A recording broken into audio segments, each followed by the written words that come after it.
Let's take a look at something that Joe Biden was saying about banking regulation. Okay. Romney wants to he said in the first 100 days, he's going to let the big banks once again write their own rules. Unchain Wall Street. They're going to put you all back in chains.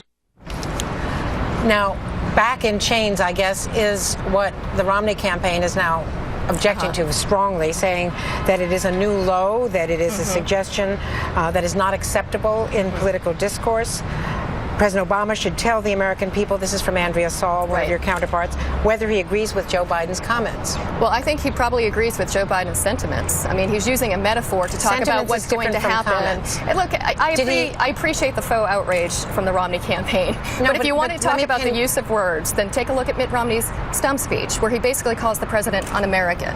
So does Andrea Saul agree with that language? Without defending that or criticizing that, let's get back to the question of when you said the president agrees with the sentiments, are you saying that the vice president went too far? No, I'm not. And that the president Absolutely does not agree with the words that he used? If you look at the entire context of what the vice president was talking about, he was making a point that if we repeal Wall Street reform, which is what Mitt Romney and Paul Ryan want to do, we're going to go back to the days where they're writing their own rules. And we saw what happened. You know, taxpayers had to bail them out. We had to spend billions of dollars of taxpayer dollars bailing them out. Now, I would think that is a problem for middle-class taxpayers. That would hamper their ability to take care of their own finances. Is the bottom line that the president agrees with Joe Biden's sentiments, but not his comments?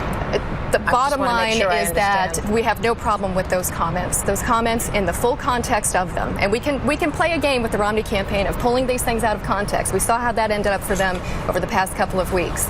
But what the vice president was talking about, if you look at those remarks, is that there is a consequence to repealing Wall Street reform. We're going to go back to the days where they write their own rules. We saw how that worked out. They crashed our financial system, and taxpayers had to pick up the pieces. And we don't want to go back there.